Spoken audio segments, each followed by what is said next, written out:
Okay, so guys, welcome to said series talk. This is our second time. We have Himagiri Mukkamala with us, who is lovingly known as the grinder amongst us. He is the finisher of many races. He started racing ultra, I think 2016 onwards, if I'm not incorrect. And in a very short period of time, he started racing like 50K, 100K, 100 mile, 200 mile, and he finished it all, man. So great job, Hima, and thanks for coming in here.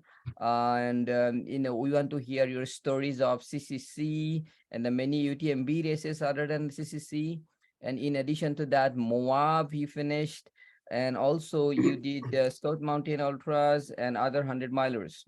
So we want to talk about that here today, and welcome to the show, and thank you for being here. No, Mubarak is, he's like, you talk like Ran Yogi. Thanks for setting this up. It's always fun. We don't talk much on trail. Well, I don't talk much on trails, so this is a good way to talk. Yeah. Okay, we jump straight into it. How did you hear about UTMB races, and what's this fascination about UTMB? So I had an asshole of a boss. So one day he comes into work, this Israeli army guy, 55 at that time, or maybe older, and he wears this buckle. And I was like curious, right? Like, what the hell is this buckle?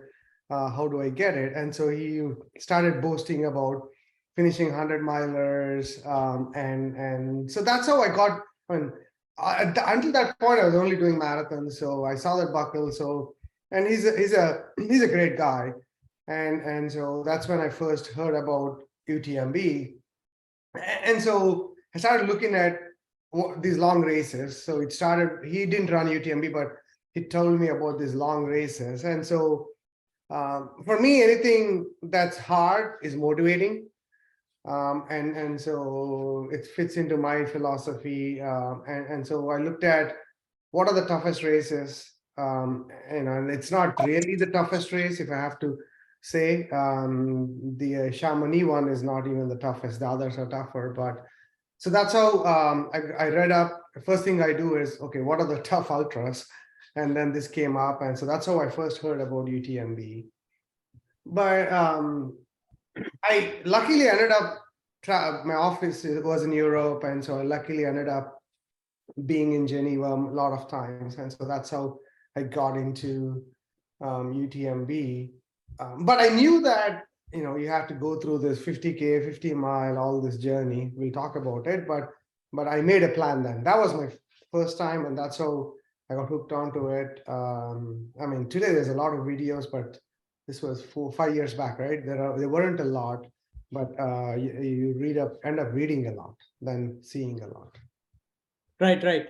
So yeah, you did your first big ultra 2018. We walk 100K, and then from 2018 to 2022 December, you done a ton of wide range of stuff. I mean, ton of 100-milers and then a 200+ miler. One thing we wanted to know was, of course, your core specialty is UTMB series of races. One of your core motivation, I think, for running UTMB World Run was auto entry into UTMB, right? So yeah, what we wanted to know was, how do you compare these different local variations of UTMB? How do they place in terms of the experience and in terms of your preparation for these races, and even the cutoffs? How do the relative difficulties of these races fall in World Run, Thailand, CCC? CCC may not fit in there, and UTMB Chamonix, right? Yeah. So what's your take on that? I don't hold strong beliefs generally in life, but especially racing, I want to explore everything. So some people don't like these big UTMB is like 2,500 people, right? Running 100-mile race. So you are always with someone or the other. Versus Scout Mountain, when we ran it this year, was 25 people. Yeah. It's Can't be extreme any contrast. different. Yeah, it's extreme contrast. Yeah. But I like exploring the edges of the spectrum, both edges of the spectrum, right? And so that is like, for me, a big difference. What you get out of UTMB, you don't get it in any races here. I tell people, even if you don't get in, just go. It's like going to, for me, it has become like going to Tirupati once a year. Yeah. Right? You get some satisfaction out of it. You get a rhythm going, and for me, that's what it has become now. And so it's I've not been to any other big sporting event. And for me, when I go here, you feel the energy that's flowing around. But the good thing is this sport is very grounded. Like even an elite runner is not like, big time, right? He's like, he or she is so grounded. And so you get to be in all of that energy, but also, say, meet, whoever you like, and hang out with them, say hi to them, and so on. So for me, that's sort of the contrast between UTMB and the smaller ones.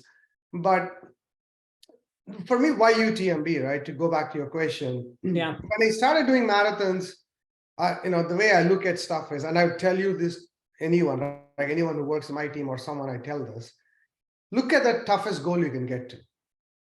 What does the best look like in each of these? And so for me, when I was doing marathons, because I don't do speed. So I'm like, okay, let me explore a lot. So I was looking at all the world majors, and I got to do 5 of them, right? I got 1 more left. So when I looked at ultras, I looked at what does good look like? And your UTMB is that. And so that's how, I started exploring getting into UTMB. As it's getting harder and harder. Like the first year I got into CCC, it was like I had 2 points or something in that system, but it's getting harder. And so once I set Chamonix as a goal, like you've said, I knew lottery would be hard. I like Spain. And so then it was a pandemic, first race outside. And I knew nothing about Val d'Aran, which turned out to be, a blessing in disguise because it was painful as hell. And no one knew you were racing there. Yeah, no, maybe Nilay. Yeah, I intentionally kept it low key because it was pandemic. I wasn't sure if I could actually make it, COVID and all that stuff. So I ended up going there, and I would rate that way tougher than many of all the other hundreds I've done. And so that's how I ended up doing Val d'Aran, because I would get into UTMB automatically. And I think Pradeep is asking, do I like local races? Absolutely. So I do a spectrum, right? I don't leave anything. For me, if I go like international, I want to get the full experience. Do you have an auto entry anymore? Not through Val d'Aran, right? No. You don't. Yeah, okay. so there's no more auto entry unless you win it. Yeah. And so they've stopped the auto entry. There's a reason why no one's getting in these days, because apparently around 300 to 400 entries now in Mont Blanc, Chamonix, are reserved for winners of top 10 from every other race that happens and so on. So the lottery odds are like decreasing crazy. So, the vibe is crazy. The town, BT was there, Pradeep was there, Karthik was there. The vibe in that town, in that week and a half, is like the best I've seen. It's like I've said, Tirupati in Sankranti time or one of those New Year times. Yeah. Like that. But it's still very homely, sort of, still very down to earth sort of an experience versus maybe, it's not way expensive. It's not, food is cheap. And so everything tends to be a good experience. The other thing I can think about is it feels like those exhibitions you go in India when you're a kid. Yeah, kind of a big book fair or yeah. And so I started with CCC, like you said, and I've been there 5 times now in the last 4 years. And so the other thing, I think I told this to Amit, you should go there once and try the trails. They are nothing like what you would imagine. I don't know, BT or Pradeep, you can add. On paper, Chamonix is like, not a lot of climbs. It's 34,000 feet. It's significant elevation, but not long, right? Except one climb. But the toll it takes is incredible. And Valderan and Thailand are much worse. So Hima, so how do you compare? Like, I have seen only the Chamonix one. There you have like a long climb and long downhills, and at some point you have treacherous ones. And if you compare that to like a Thailand one or Valderan, do you have like do you compare similar like long downhill, long climb, or it's like more of like more technical up and down? How does that? Chamonix, because it's part of TMB, right? The Trail Mont Blanc. It's well groomed. Yeah. It doesn't feel like, to be honest, it doesn't feel very remote. That is correct. Right? These trails, Valderan was the first time they did the race. Thailand, I think it's the second year they've done the 100-mile race. They're really not trails, right? So they're not being the regular trails. The RDs just decide, I got to go up, I'm going to draw a straight line. And so there's no switchbacks because the TMB has a lot of switchbacks. And that's why it makes it a little easier. These guys, the longest climb in Thailand, I think it was 5,400 feet in 6 miles, right? Straight up. That's quite a lot. And then 6,400, 9 miles downhill right after that. Right. And so, so it's a lot of straight ups and straight downs on ungroomed trails. So that's why it made this. I was telling this story, I think, to a couple of people. I remember Valderan, it was mile 90 or something. There's literally crawling on 4 legs and hands, and a guy went stop there. He said, I'm not doing it anymore. This is third morning, right? Same thing in Thailand. Mile 94, it was Pradeep figured it out from the picture I have.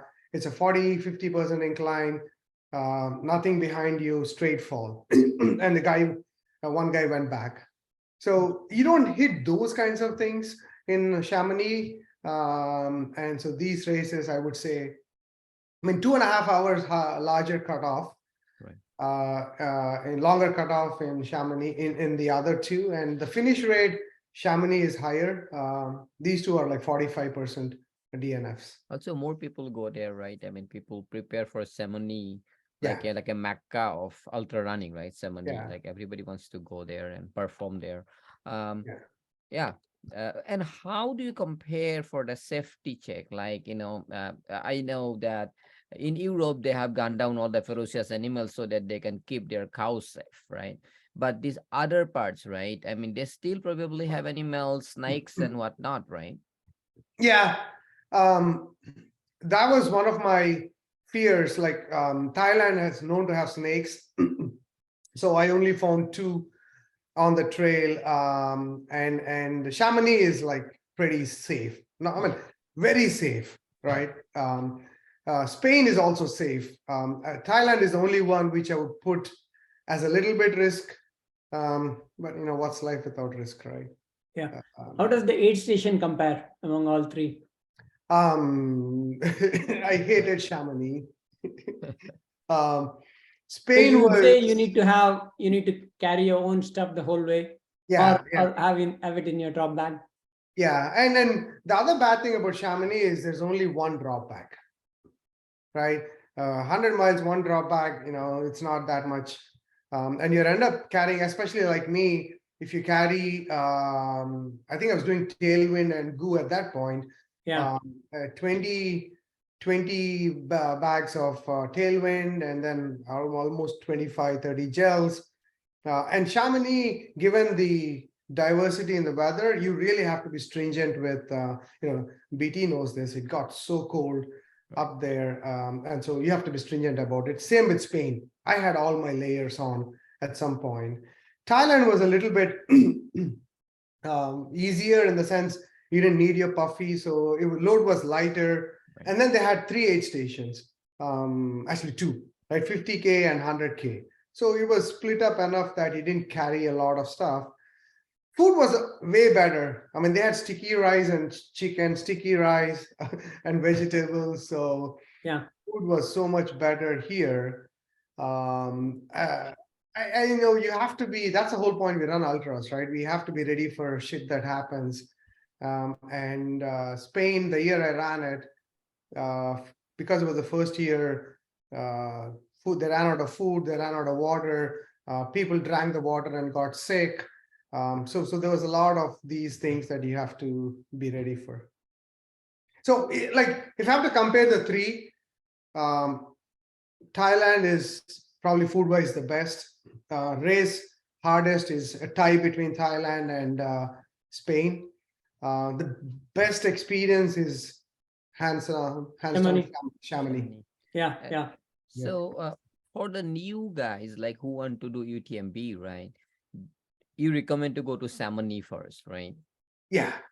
I mean, I would absolutely recommend go to TMB. I listened to you, BT, when you did the soft TDG. Right.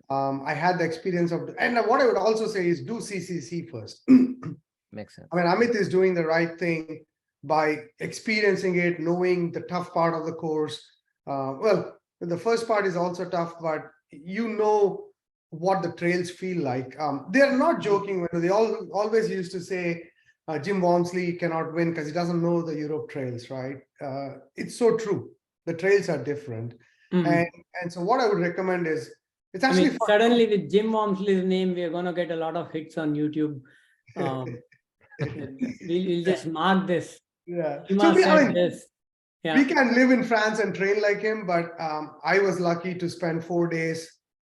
I would say, my work, one thing I don't do well is, I talk to people, but I don't completely immerse myself in the surroundings because my focus is move, move, move. So it was so good to do that soft UTMB for 4 or 5 days. I got to take so many pictures. I got to talk to a lot of people.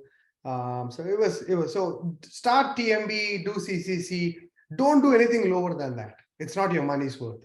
I would say don't go there and do less than 100K. Absolutely. Okay. Yeah, you Thanks did for that. CCC and then followed it with the soft UTMB this year before as a training ramp up to UTMB. Yeah. Yeah. Cool. And even if you go there just for the heck of it, you could do easily. They're so well connected, right? The towns and everything else. So you could just, even if you're there for 2 days, you can end up doing 20, 30 miles off the trail. You could pick the tough ones that you want to get used to. It's easy to manage logistics from point A to B, your gear and stuff. Yeah. You just run from A to B, B to C. Yeah. And I have a couple of those companies that move your luggage around. It's pretty straightforward. I mean, I don't like roughing it out very much, so I want to be in a hotel. So these guys, because a lot of people just sleep on the trail or they do the refugios. Right. Yeah, we do not live like dirtbags, so we have to kind of get our luxury in somewhere. The old bones need some of that. Yeah, I mean that's what I meant. All right. Yeah. Okay. So do you want to ask any more question, Anil, on the same? On the I'm good. interest Yeah. of time, we are like 8:25 right now. Yeah. I'm good. Okay, good. So we are moving on then. So Hima, you are known as one of the most dependable pacer and crew, right?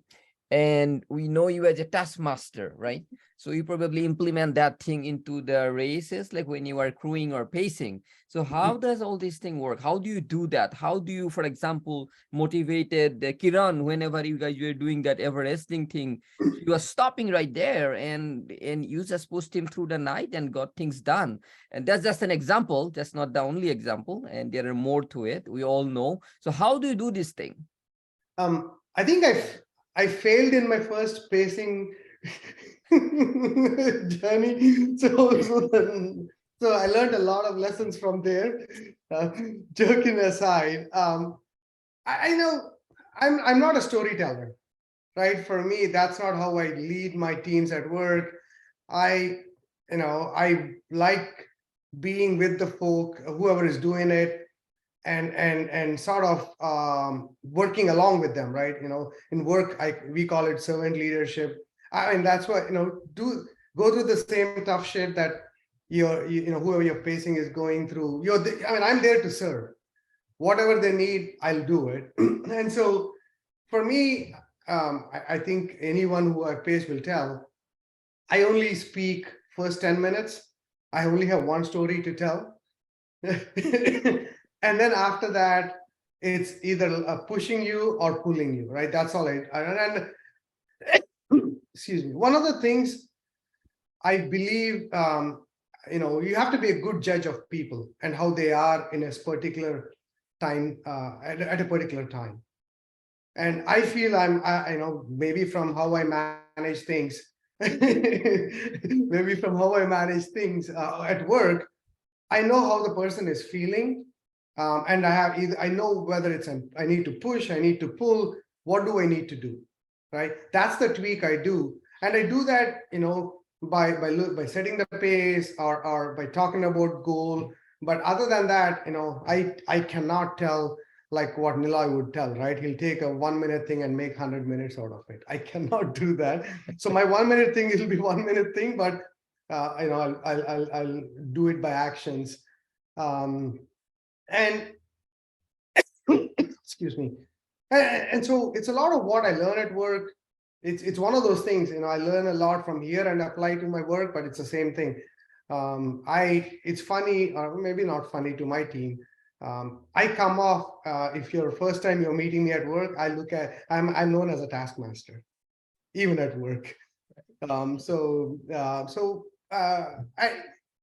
I think I've gotten better along the way in terms of understanding how people are responding in these situations on a trail, in a race, their lows and highs. And that's what has helped me, just working with Saurabh one time versus now at RDL, I could see that I've gotten better at understanding how he is feeling at that particular time. So it boils down to that, understanding where someone is. We go through a lot of highs and lows, right? And also me going through that after all these races, I think it has helped me understand the runners better. So I've told this to anyone who wants to run 100-mile. I think Satisha was asking me how to run 100-miler. Start by pacing one, right? You experience it really well, highs and lows that your runner is going through, and that gives you a good understanding of how you need to recover. And then you come back and then help someone. I think, yeah. Cool. All right. Yeah, we have seen you doing like pacing, like very consistent yourself. I think that also helps you as a pacer, right? I mean, you know what to do exactly. And like I said, I'm not fast, so I'm good at, if someone needs a consistent pace like how I run, right? I'm just going to keep moving, and so and I think that's the other thing I would say, right? You need to pace someone who you fit well with. Like if someone wants a 24-hour 100-miler, I'm not going to pace a 20-hour 100-miler. So know your limits, right? That's what I would say. You need to know your limits of what you can do and then pace the right person. Yeah. The pace is one thing, and the pacing style is also another thing, right? I mean, for some, that kind of style works. Yeah. Yeah. I mean, Yeah, I think the runner has to decide if what that person wants, what kind of exactly. pacer wants. Yeah. And I think you get a sense because we all run together, we get a sense of who the other person is. And so you should choose the right pacer based on what you want. And you don't have to be the same style of runner and pacer, right? It's some reason, it was so much fun pacing Niloy, although he and I do things differently. Right, just as an example. And Saurabh, it was still fun pacing you, but Are you sure? Yeah, cool. No, we are very similar. We will just suffer forever. Awesome. And a great job there. I must say, just to add to it, when Hima says he's not much of a chatter, he's not much of a chatter to the people he knows. On the trail, he's chatting with everyone except his runner when he's pacing. That is true. I'm guilty of that. I almost missed my UTMB finish because of chatting. So Hima, while chatting, you tumble a lot. Is that correct? I tumble a lot. Yeah, I mean, you fall. No, that has changed. Ah, okay. And I think I transferred that to Niloy or someone else, but I've switched to ultras, and shoe I think made a big difference. For me. There you go. Okay, Hoka to ultra, right? Yeah. Makes sense. The clearance, right? Okay. Yeah. All right. So Anil, you want to move into training part, right? Yeah. Getting back to training, right? One of the things more recently you've done is you started working with a coach. Yeah. So why do you think you kind of thought that, okay, that kind of a structure would help you, and if it has helped you, or how that experience worked for you? And then on the same lines, how crucial, I think you already answered, how crucial was soft UTMB towards the eventual finishing of UTMB? I was not a fan of coaching at all. I don't like the structure that they put on you. And I had the same view at work-wise, right? I hated leadership coaches. And luckily, I was forced into finding one coach, and I changed my philosophy on why that structure helps. And so if you are not consistent, as in you're traveling all the time, you're in different time zones, you don't do strength work, those are my weaknesses, right? And then I just used to do no run, 40-mile run, and then not use full miles, right? There's no point just putting 40 miles, right? It doesn't add any value. I mean, it adds some value, but not to the goal that I wanted to get at. So I would highly recommend coaching. If you are, like I said, structure, if you need strength training, and but I would say you have to be committed to it. The way I run into things is Jenny, who was my coach, was telling me I update every day my my tracker. I pretty much stuck to almost 12 months of whatever she had put in my schedule. So you have to commit to it. There's no point of getting a coach and then doing your own shit. Mm-hmm. And so if you do that, and then if you need that consistency of planning and scheduling, and there are gaps in how you train, it is incredible value. I could see the difference, especially on the strength side. I started coaching a year ago, and then getting into Scout and others, I could feel like my recovery was fast, right? And that for me was an important criteria because of the strength. And so, yeah, I would recommend coaching but there are so many coaches, like finding the right coach is such a tough thing. So find someone who fits into how you want to train, right? Because at the end of the day, you are the one who's going to do all the work. So if someone wants to completely change who you are, unless you have 20-hour marathon, 100-miler sort of goals. You got to be comfortable with how you do things, and so find a coach who is supportive of that. Yeah. Yeah. So on the same lines, how did some of your other runs where you didn't see expected results, they contributed towards your success in UTMB? Like one of them being Scout 2021. Yeah, Scout 21. You and I jointly DNF.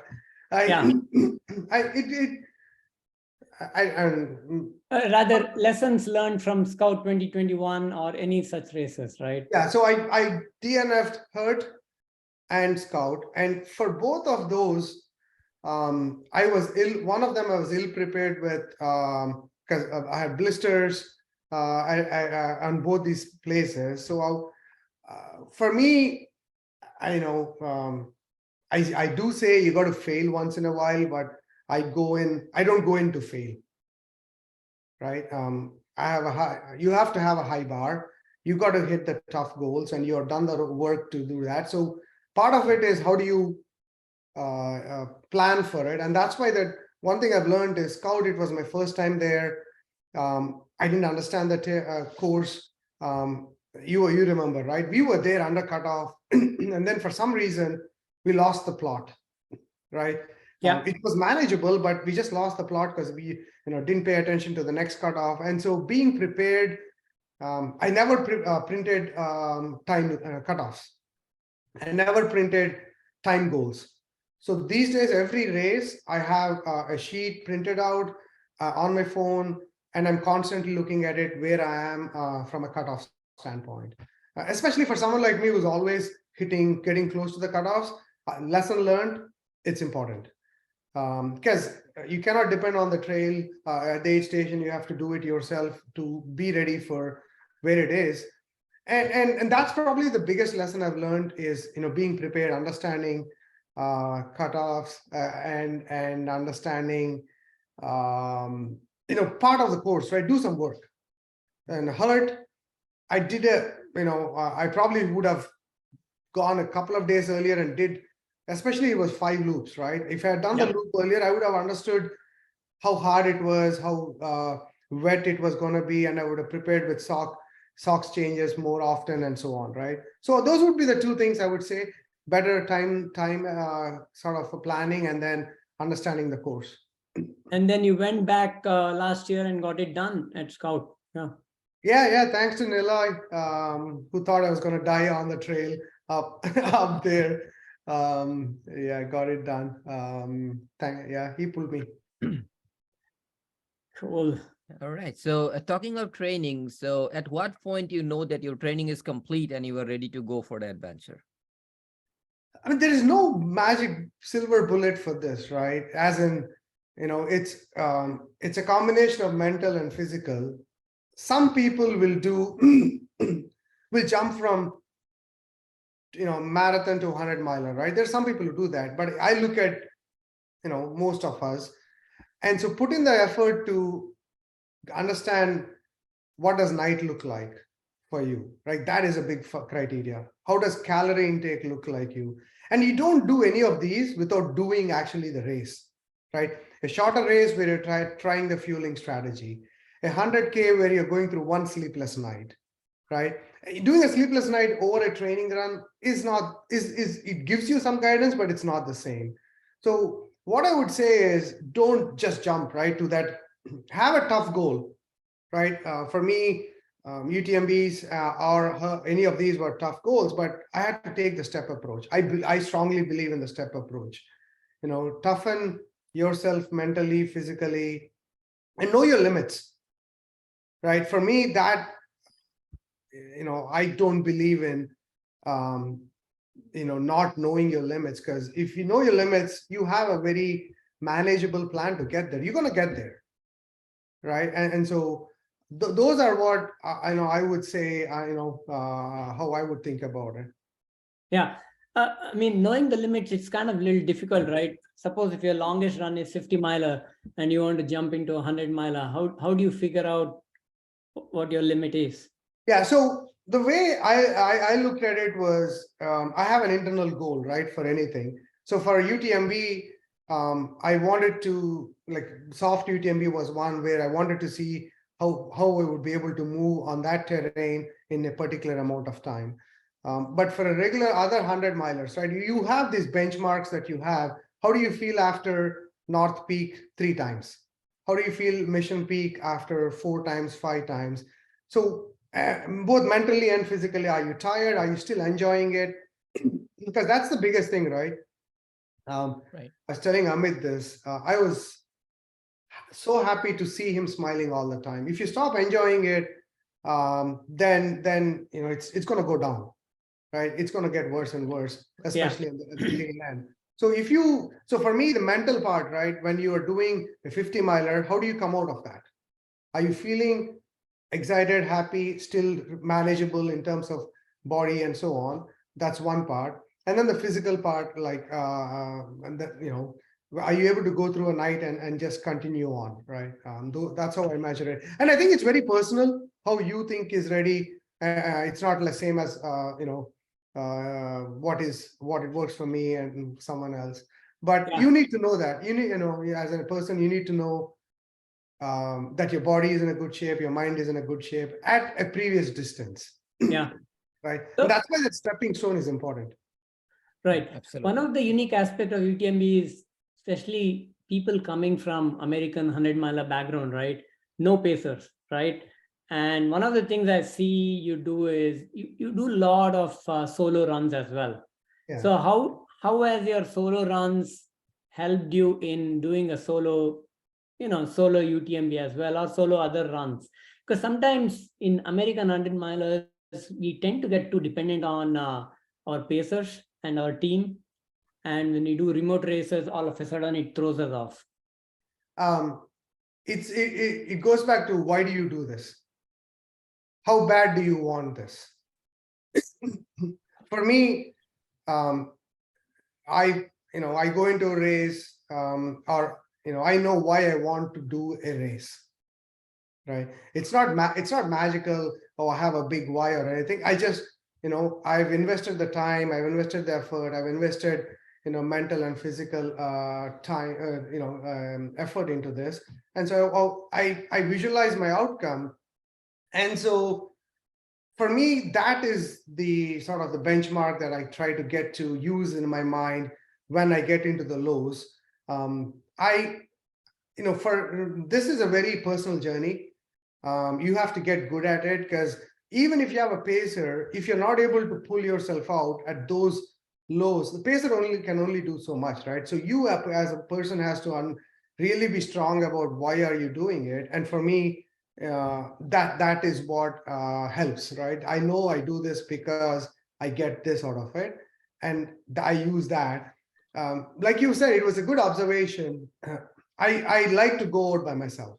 Right. I mean, my question was specifically the value of solo training runs in UTMB, a kind of race like UTMB, Yeah. So I think because UTMB doesn't have pacers, because there are at least 4 or 5 lows. If you look at the 3-4 main climbs, and BT or Pradeep jump in, there are at least 4 lows that will happen for a normal runner like us. Right? And there's no one who's going to pull you out of it. Right. You have to dig deep and then say, I'm going to keep moving because I badly want this. And I went to Del Val the week before I went to UTMB. It was 8 p.m. There were coyotes running.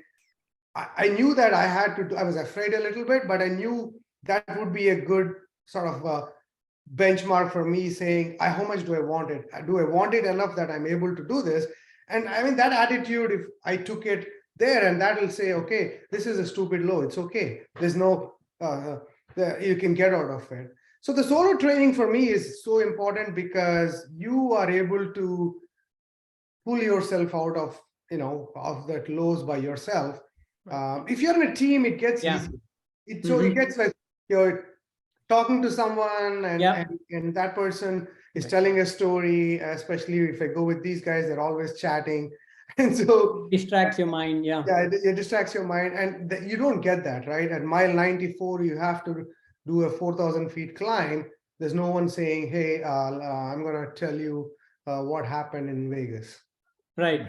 Right. I mean, there's a lot of value in having a chat with yourself when you're on your solo runs, Yeah. because you'll be doing like at least 40 plus hours at UTMB, right? Yeah.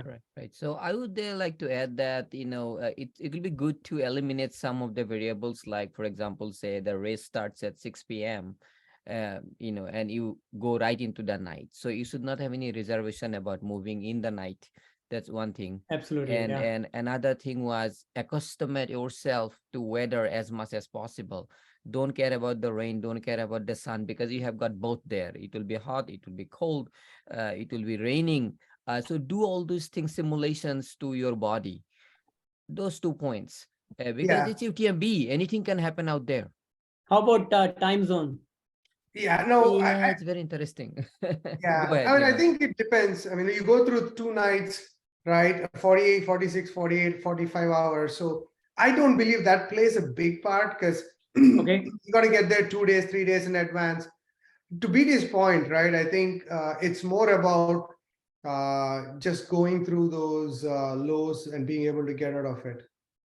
Yeah, I think Hima has the advantage of that, right? Because he's a world traveler. He travels across many time zones, so he Yeah. himself necessarily doesn't have that problem. But for other common people like us, we should be getting used to the local time zone, I would believe. Some people say that, hey, it's UTMB time zone, it starts at night, so it's daytime in US at that time, it will be okay. No, it's not good. You better be accustomed to the local time and be the local guy out there if you can, like, maybe 2 weeks, so maybe 1 week at least go before, so that your body can kind of clock it with the local time zone. Yeah. Yeah. I mean, I recall one of the years we were doing Miwok 2019, and I think myself and Bhavan were chatting that, oh, we are sleeping late. It was 8 o'clock or 9 o'clock, and the race is supposed to start at 5 o'clock, and you have to go to Mill Valley, you have to get up at 2 o'clock. And this guy sends a message that, oh, I just landed at 10 o'clock, something like that. And we sounded a bunch of, total wimps. Yeah, he just pretty much, I think he just landed at home and then got ready in a couple hours and showed up. Yeah, that's his body clock, it's special in that. Cool. Okay. So if you have some at least 3 to 5 things. Oh, sorry, Bipul, that's your question. No, you go ahead. It's fine. I mean, it's basically how to get UTMB done by anybody, right? How to get in and all that, right? Yeah. I think it's tied to, and my goal, at least, I like seeing places. I use these races to get around. My goal is to do all the UTMB World Series events. There's like 30 of them. So I would say go run a major. When I say major, it's either Valderan or Thailand or Canyons. So do one of that. Your odds of get increased pretty well, right? Canyons is in April. I would highly recommend it. It's a 36-hour cutoff with 20,000 feet of climb. Not an easy one, but for the number of points you're getting for UTMB, stones you're getting, that's a good value, right? And it's cheaper because you don't have to go to Thailand and climb 35,000 feet. So that's one thing. Like I said, go there if you get a chance. I know it's not easy, but go there and experience it, and you will fall in love with it, and you will do whatever it takes to get in. Yeah. That's what happened with me. And so yeah. But I would say go run the 3 majors, right? The way they've done it now, it's the World Series events, the World Series majors, and then the World Series finals. Chamonix is called the finals. And to get into the finals, you got to run one of these 34, one of those 34, and get the enough points and the lottery. So it's going to get harder and harder. So I would say do it earlier now. Now is like your odds are better, especially Like I said, 350, 400 slots in Chamonix are set aside for the winners of these events. So the Yeah. most accessible is the Canyon 100K and 100 miler right now for Yeah, us, yeah. right? I think if you want to get into Chamonix 100 miler, I would say do the Canyons 100 miler if you've done the 100Ks, because people who ran 100 Canyons 100K will tell you it's a tough course. It's an uphill, net uphill course. Right. But I'll be there at the back. I was looking at all my results. Pretty much I came in 4th from last in all the UTMBs. Okay. Wow, cool. But then the finish rate is what, less than 60%, Right. Yeah, 65%? yeah, So you are a 55 mid-packer. in Val d'Aran, 55 in Thailand, and then I think 45, 35 or something in Chamonix. Wow. And so finishing Chamonix, no offense to PP, is actually manageable. If you build your mental, it is truly an 80% mental. If you put in your physical thing, you can disagree with me, BT or PP on this one, but No, if no, you I put agree in, with you. I if you did put on in my your mind basic only. physical stuff, or let's say basic climbs and stuff like that, it purely becomes a mental exercise. As BT said when he kicked off, you just have to grind to it. I said this, right? I stuck with it. I don't give up. You shouldn't give up. So Right. it's easier to do it. I mean, in UTMB, I failed physically. I finished it by my mind. You saw me there, right? Yeah, yeah, I was done. yeah, yeah, I mean, I was not in great shape at that time. yeah. Yeah. Uh, So yeah, I think you that was said how you get it done. It's just a mental game, right? yeah, More than any of the other ones, UTMB, because of the 33,000 feet of climb, just wears you down, like your mind, like crazy. So that's why do tough shit before you get there. Right. mhm. Wear your mind out and come back from it. So did races like VAM, where it was still a 48-hour race, kind of help? Yeah. No, for me, Kind of 2 nights. yeah. Most of the US 100 milers are 1 night, Yeah. Before So- going in, you had couple of 2 nights. So did those things help? Or is it- Absolutely. Absolutely. I think the third morning is tough, right? Because, you don't sleep for almost 3 nights in a row. Yeah. Right. And that's when the tough climbs come in UTMB, right? You're climbing from climbing from Champelag to Trient, and then Trient to Valersine, and Valersine. There are 3 tough 2,500, 3,000 feet climb in like a steep uphill and downhill. And you're doing this on the third morning, which is brutal, right? So if your mind doesn't want to do it, like BT said, yeah. So the only way to prepare for it, pick a good tough 100 miler in US. Like VAM is an awesome prep for UTMB, and it's very scenic. Yeah. Yeah. Sounds good. Yeah, we're getting very close to 9 o'clock. One last question before we kind of open it up. So you have a high flying job. You are a CEO, and you train like at least 15, 20 hours during the peak time of your training. You fly a lot. You have 2 kids, how do you get it done? How do you find time for all these things? Sorry, I cut you off. Yeah, no, Yeah. So that's all I had. Yeah. um, Anything you can share to do better? yeah. I think it is more of a motivation management rather than because I'm sure you're getting pulled from many directions. Yeah. You're a high performance guy. Yeah. So it's I mean, for me, you have to make it simple, right? So this is simple for me. This is as high a priority as my job, as high a priority as a family. It's probably unfair to say it, but my wife knows it, my kids know it, that this is, a high priority. If I don't do this, I go crazy. Mhm. I'm the most happy in doing this. And for me, I believe if what's the point if I'm not happy not doing this, why. Yeah. And so I prioritize this, when I go to, luckily I had a customer in Geneva. Whenever I went there, I would go, the couple of times I went to Chamonix was, I take that extra effort to do it. Obviously it costs more, but so there is no like silver lining to this, magic bullet to this. You prioritize it and you allocate the time and you get it done. You have to make sacrifices, right? Like you said, I come down for me walk and then wake up and then go, right? It was the same for VAM. I came from CCC, no, not pacing Niloy at Bigfoot, right? That was, I think, right after VAM or something like that. So you have to make a lot of sacrifices but this gives me happiness. It's as simple as that, and it made me a better person, right? Optimism that you build up, it helps me in the job. It's the other way. It actually made me a better leader at work.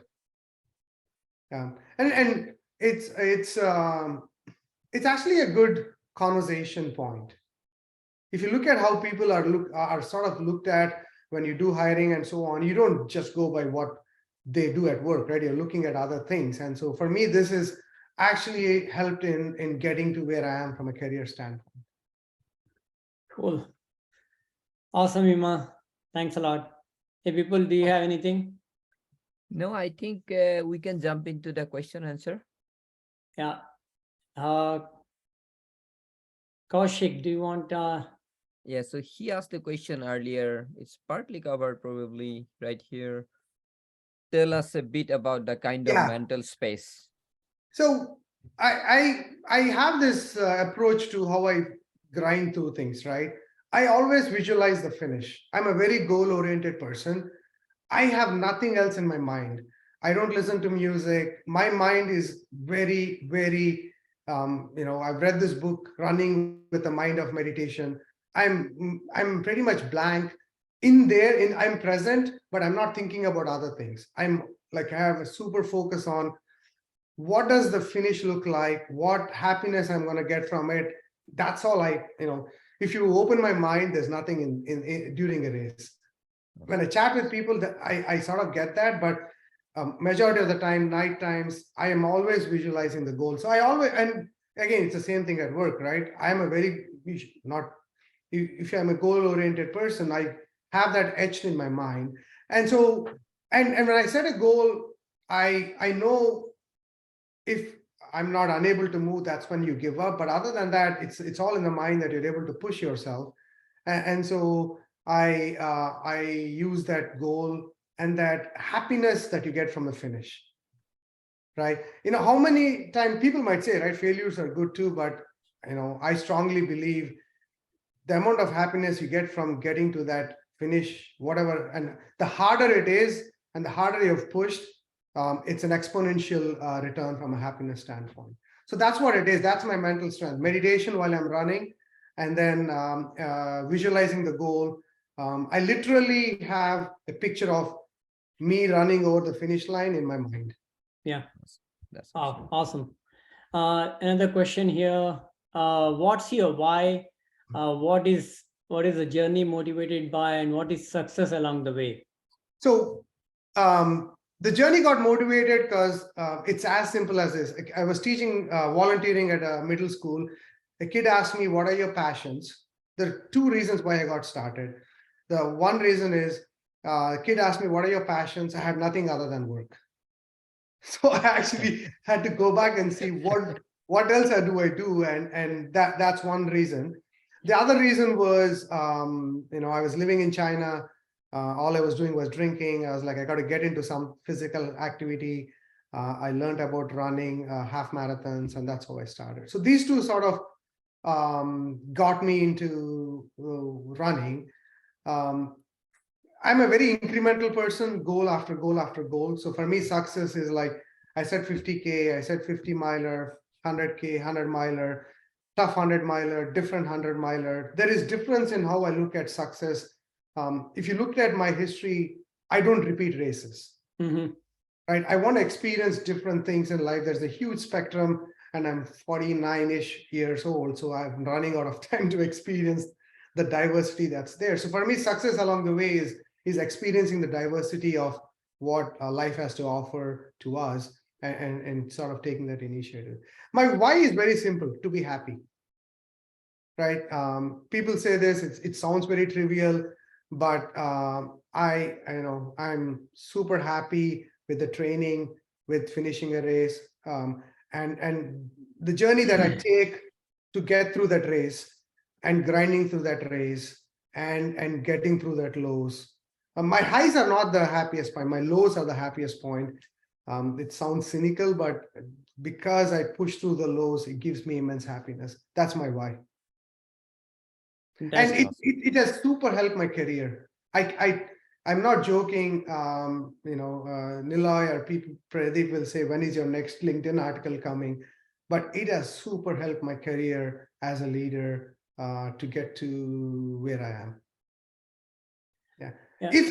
So one of the things that I've learned, I've told myself I don't want to be angry in life, and that's what racing has taught me. Being happy. So, that's the why, simple whys. Yeah. Anyone else? I think soft UTMB, we talked about it. Pretty, or coffee or dinner, we can talk. So, two things I want to make a comment. First is we must recognize among all Hima's achievements, one additional achievement is he's probably the last guy to have finished Castle Peak 100K ever. Yeah. Last guy, literally, yeah. Ever. Because that race is not going to happen anytime after, and he's the last guy. The second is I've seen Hima's lowest lows, and that shot of him, me, and Kaushik sitting on the side of a trail. I don't know where, mile Moab 180, 240. mile 180 at Moab 240 will be forever etched in my brain. And every time I've seen lows, I've seen his lows, like really, really bad lows in Moab, and sort of lows, a sort of persistent low in Scout Mountain. In none of those lows, I saw that he needed anyone to recover from those lows. Like it's almost like he has two portions of his brain. One portion is I'm feeling a low, and then the other portion is I need to go forward. So it is like absolutely surprising to me because I don't think I have that level of mental fortitude. And good, really good observation. And I think, like I said, Anil really observed it, right? Those solo runs, long, tough solo runs, build that up. Yeah, absolutely. And also that, Saurabh said, why, right? Don't make it too complicated. Why you do this? It's simple. Yeah. Another question. What do you mean by low? Low is, I'll give Scout as an example. It was 2 weeks after COVID. I've taken 2 puffs already of albuterol. There's no reason why I should continue. If you look at, it's not going to get me a prize. It's not going to get me any upside. And the most reasonable decision is stop, right? There's a nice warm chair right there, and someone will give me a ride back. That's one low, right? The other low, if I give an example, physically was top of Val d'Aran, the last big climb. I was told the next aid station is 5 hours away. I only have 3.5 hours. I should quit there, right? That's like low, right? People are basically saying, you're not going to go, just stop, right? So low is that point where, for me, the way I define it is, you bring everything to the war, whatever it is, so that you're able to push yourself against all odds. And I reached 5 minutes before cutoff at the next big aid station. And then at Val d'Aran, again, like the lowest of lows physically and time-wise. Scout was like, Niloy didn't give the whole scoop, but he thought I was going to drop dead somewhere. So it was physically pretty weak and so on. And I don't like to show, Nila, these guys know this. I don't like to show weakness. And so those are lows where this is what you train for. You don't train for the highs. You don't train for the normal. You train for the lows if you want to be in a tough 100-miler. Right. You train for the lows. Yeah. Absolutely. Yeah. I recall that moment very well. We were running pretty close to each other till 15 at Scout, and you came in, I think very coughing. I'm not sure. You said, I'm just not feeling right. And then we had a big climb, and you said, yeah, I'll catch up with you. And you didn't come for a while. And after that mountain, when I saw you, you didn't look good. And in my mind, I thought, I think he's not going to make it more than 30 miles. You look pretty bad. And I was surprised to hear later that you're still there at mile 81. Yeah. That's something. I mean, you can tell when the person is calorie related low versus really low. You can tell from the look of the person, definitely. And I think 100-milers, most of you have done it or will do it. The 80, 70, 60% of will be the lows and the lows. Yeah. So that's why the training is so important. I strongly believe in doing to finish. As in, you can try them, you can go through 5 of them, but I would rather someone gets to the finish sooner, early. And so that's why the training is so important part of it. Knowing you're ready, asking people, am I ready? Right? Because you don't know. You have to ask people. Yeah. I mean, there's another way of saying that you train hard so that you can suffer less at the race. Yeah. Cool. Anyone else? We don't see anyone else. I think we didn't miss any questions. Now, LinkedIn is where I write. Okay. That's the blog.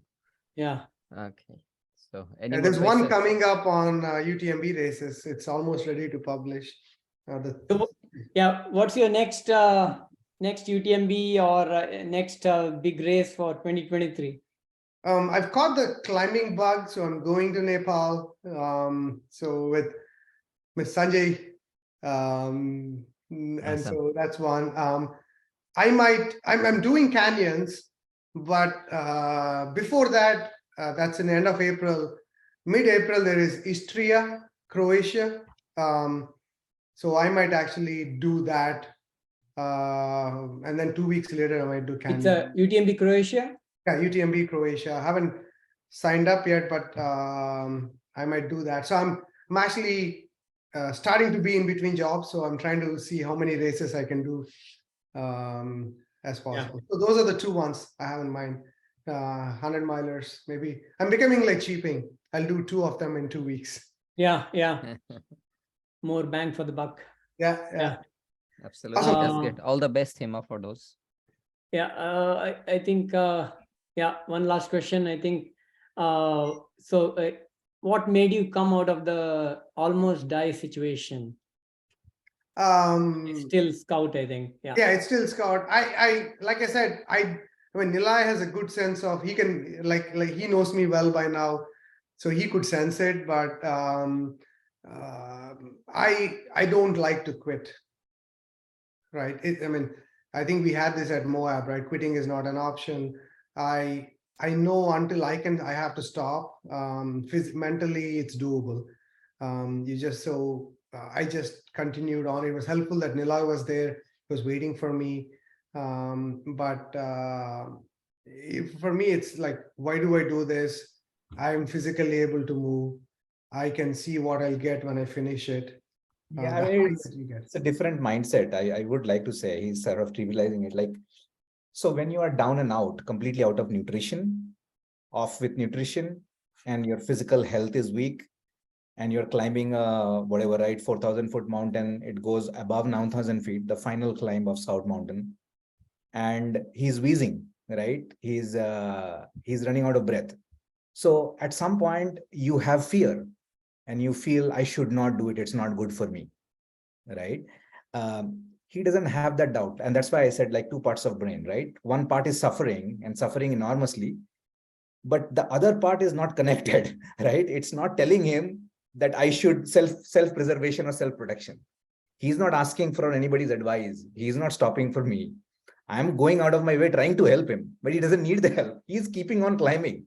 It's windy, it's cold, and it's high altitude, right? So I fear he will die, but the dude wants to go, right? There is nothing that's stopping him, right? Was And it in the that is- same mountain? Where was it? this Scout was Mountain. Scout Mountain 100. This was the actual Scout Mountain, which Oh, comes it's a scout. Okay. which comes at mile 90 or something, right? Right. So yeah, that was like I was like, at least I would have self-doubt. He doesn't. Cool. Okay. We all Uh, have to shake it off, the self-doubt. So what are you climbing in Nepal? Or what are you both climbing in Nepal? Island. I don't even know. Well, I know the I Island know Peak? Island Lobush, right? Lobush. Labuche. Okay. So we'll Climbing start both? off with Pokalde Island and then Lobuche. Awesome. Oh, and going in April? Third week of March. Nice. Good luck, guys. Yeah, and we have to pick your brain. We were like finalizing it this week. We haven't. It's the same mindset. Just keep moving. Awesome. I know it's Cool. a bit over, but Yeah. it was fun. If anyone wants, I will be there mostly in Chamonix also. So if any, Amit, you and I, we can have a drink. Thanks, Hima. This was Thanks. amazing. I think convinced many of us to do at least few of the UTMB races, I guess. Yeah, we'll Yeah. see you in one of them. It Yeah. looks like Anil is half ready with the band on his head. He's going to do it. I already done it, 2019. Yeah. Ah. See, same cap, same year. Awesome. Thanks, Hima. Thanks so much. Thank you. Thank you, Thank Hima. you. Thank Bye. you. Thank you, Thank you guys. For everyone for organizing, guys. joining. Thanks, BT. Awesome. Thank you. Good All night. right, guys. Bye. Good night. Bye bye.